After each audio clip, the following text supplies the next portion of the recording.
Now you've probably clicked on this video so that you can gather a better understanding of how an AFL contract works, how much players get paid, when is a player a free agent, when are they restricted, when are they unrestricted, and you've come to the right place. I understand it can be quite difficult to find this information online, so let's make this video a one-stop shop. Let's quickly just talk about some of the buzzwords that are come into vogue when it comes to the lingo of AFL contracts. The first term we must understand is CBA. We often hear that. The CBA is short for the Collective Bargaining Agreement, and it's the document signed by both the AFL Players Association and the AFL that sets out all the minimum terms and conditions for players' employment.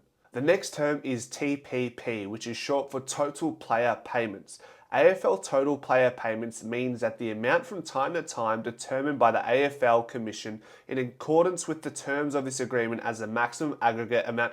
Scratch that, it just means salary, guys, don't stress. It's important to note that the Total Player Payments only accounts for the 36 senior listed players, so it doesn't include your rookie A's or your rookie B's. If the rookie is paid a rookie minimum, then that will be excluded out of the total player payments. Anything beyond that will be included within the TPP. So what you're probably wondering is, well, how much does the rookie get paid?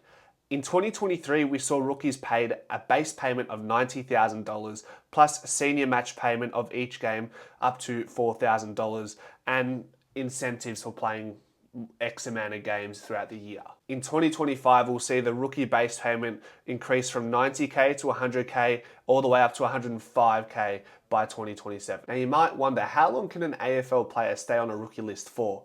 Typically, it's 3 years. However, if they've played less than 10 games, then that extends out to a 4th year. And if by the end of the 4th year, they still haven't played 10 AFL games, that can go into a 5th year. This is made for players who take a little bit longer to develop. Think your ruckman or key tall forwards or even key size defenders. Something I found interesting when it came to incentives for individual honours like the Brownlow, the Club Best and Fairest All-Australian squad. At the moment in 2024, you would only get an incentive if you won one of those honours in your first year. However, by 2027, if you earn an individual honour in your first year, second year or third year, there will be an incentive. Interesting, right? Another important note when it comes to the total player payments, clubs must use 90% of their TPP salary, otherwise will be punished as a result. Talking about the senior listed players on an AFL list, when it comes to base payments, we've already addressed the rookie ones. In 2023, we saw base payments sitting at $125,000 with a senior match payment incentive at $5,000.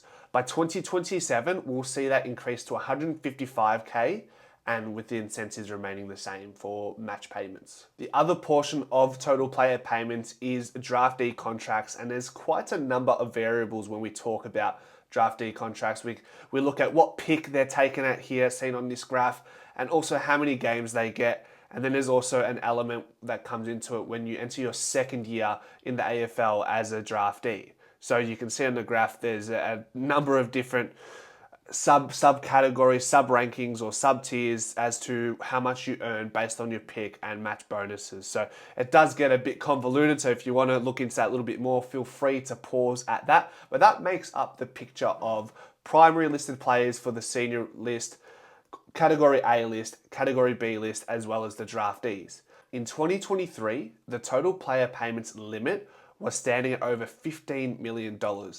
That increases to over $18 million in 2027, and that means a lot of things for big contract offers in the future. As we continue to paint this picture when it comes to AFL contracts, it becomes clearer and clearer as to why clubs are willing to spend more money on certain players.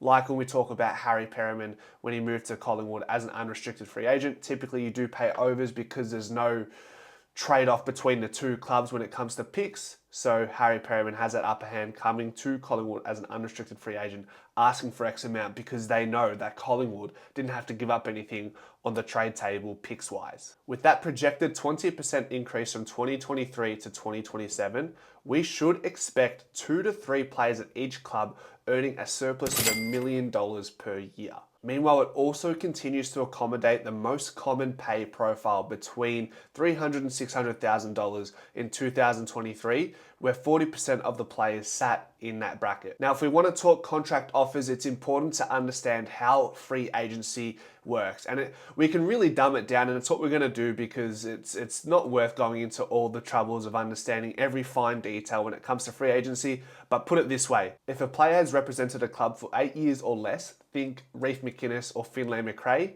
then a trade should be in place. However, if that trade does fall through, which is not very common, let's say, think Luke Ball back in the day from St Kilda to Collingwood, there is a chance that these players could opt to go into the national draft, but then risk not being picked up by the club that they wanted to go to initially. If a player has represented a club for 8 years or more, and they're within the top 25% of total player payments, think maybe Brody Myercheck, then let's say GWS offer Myercheck X amount, Collingwood can match that and force a trade. If a player has served for a club for 8 years or more but is not within that top 25% of the total player payments, then they would be considered an unrestricted free agent. For players who have been in the club for 10 years or more, think Steele Sidebottom, Braden Maynard, Scott Pendlebury, then they would be considered unrestricted free agencies and can move without a trade needing to be initiated. However, depending on what the rival team, say North Melbourne, gives Steele Sidebottom a contract, if it's a lengthy contract at a decent amount of coin, then there may be some compensation given from the AFL to Collingwood, like they did with Harry Perryman when he left GWS to go to Collingwood. They got a pick late in the teens to accommodate that pick. With this CBA in place, the collective bargaining agreement, I think it gives opportunity for more small market clubs to try and reel in these big market players who are looking for big contracts that maybe they wouldn't get at another club because of the capacity they're at with the talented players that are already there. The AFL have also done a good job by allowing clubs to access more future picks to entice these players that once again typically wouldn't consider these clubs, but if the deal is so good and so auspicious and lucrative, then these big players in the league have no choice but to say yes to a North Melbourne, a St Kilda, so on and so forth. You know where I'm going with this. I say it without much respect. I hope you leave this video with more information about how an AFL contract works. There are always caveats when it comes to these situations, so please take this with a grain of salt. These are the foundations of what makes up a contract. Thanks for watching. Go Pies.